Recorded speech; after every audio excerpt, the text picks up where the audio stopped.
So this is chapter 7 of, what's it? How to become a writer? How to become a writer using a story pattern. Hey, what's up? A good, whoa, look at that.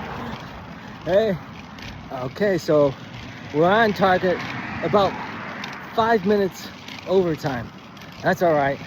I'm promising like a 50,000 word book. Maybe we'll reach it by adding like 5-10 minutes a day.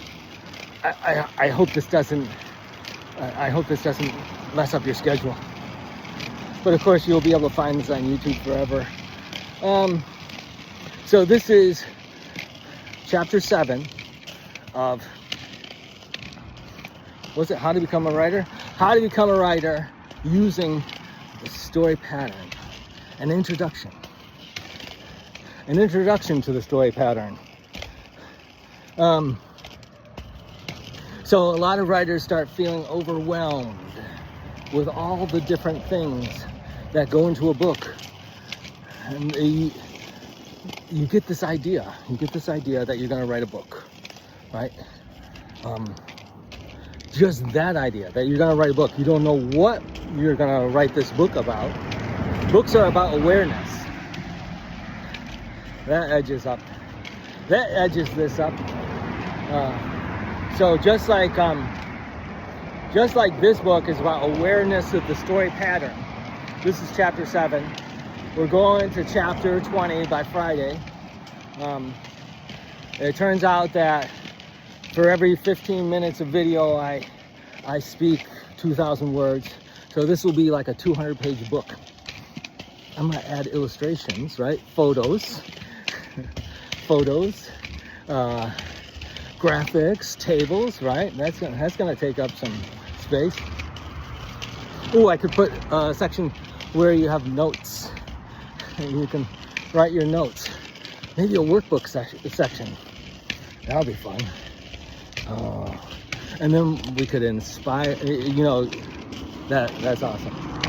That's awesome. Like an inspirational workbook. So you're starting out as a new writer. You're writing a different book. You're writing the book after that. And then you're overcome with all these story problems, right? You want to know where to go. Go to this book. Writing can seem so easy at times, right? I've written 4 books. Well, this is my 4th book in 4 months. So I'm adopting the idea. So as you advance as a writer, say once you get published, you think that writing a book is publishing a book, but it's not. Writing a book is starting on one page and going through the whole process of developing awareness about something, even if it's entertainment. You know, I'm shooting for the fiction writers, the novelists. They're the ones that, well, no, it would seem that the novelists need to know this structure the most, but actually everyone does, because it opens up your mind. You'll find out you're a robot. We're all robots. Yeah, and then I previewed this. So I've talked about this on this channel. You'll have to look at the backlog of videos as it develops. I think I got like 12 videos up right now, and I've shot 100. I've got to catch up. I'll find a way. All right, so hold on a second. Hey, how you doing? All right. Okay, this is still chapter 7. Okay, so I dropped my note cards. I was lost. I had to find my place again. So the pattern, where does the pattern come from? So, I could go long on this one. I got 20 minutes at the most.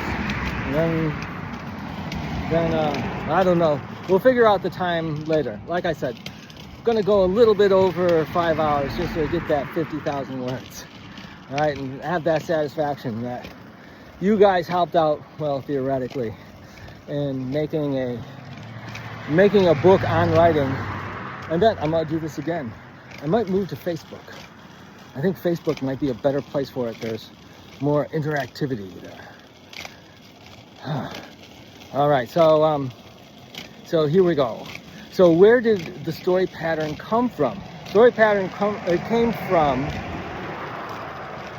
well, I don't know who made it, but I discovered it, and I did discover it through the Idea Blaster formula. At one time, I made an art activity. I got a toy agent to sell the art activity, and I thought, wow, I'm an inventor now. So I started coming up with inventions, and then I saw, you know, I've been a teacher, and I was like, I could teach this to people. This is kind of crazy stuff. And it's like looking forward. You know, your spouse says, I'm going to teach people how to come up with ideas and stuff. It's a little loopy. And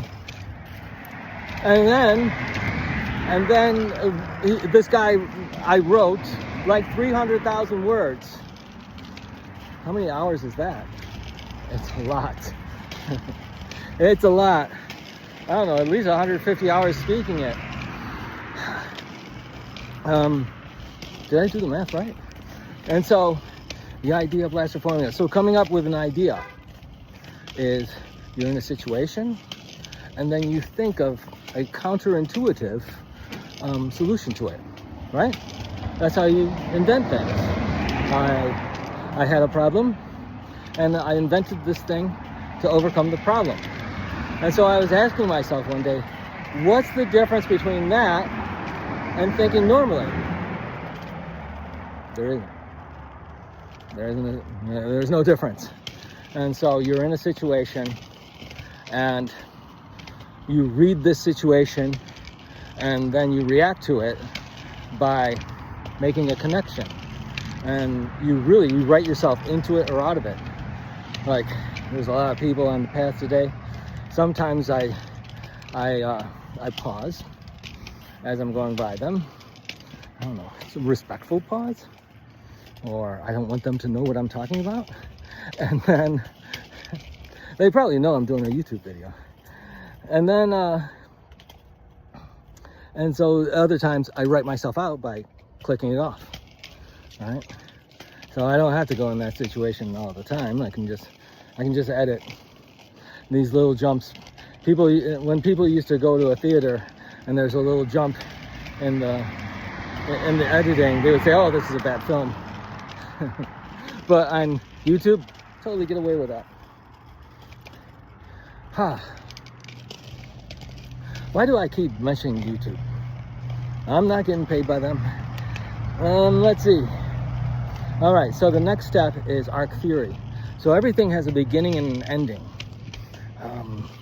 This sort of came out, I was trying to get at the core of the situation and reaction. And so everything has a beginning. The beginning of the sentence has a situation. The end of it has a reaction. And there's this connection between the situation and the action, the thought, the speech, the action that goes to solve this. And it's interesting that solutions, the solution for something is we can't do it, right? You got a problem. There's all these sticks on the ground today because the landscapers are here.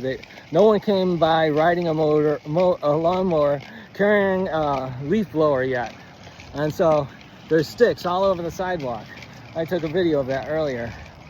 Yeah, and so, you know, we can't do anything about that at this point. And so then this goes into this choiceless opportunity, and like all stories are like this. And there's almost like to advance anything, like to advance story, I had to fail out of English class. I think I did in grade school. I just don't have the report cards to show that. And then when I was in college, I dropped out of English 101 the first time, and then I think I got a C, the minimum to pass Composition 101. So there I was. I knew there was a story pattern. I could get, you know, A's on every test. Still, it's just the composition part, you know, I couldn't do it. I couldn't make the pattern myself, even though I could recognize it. Interesting, huh?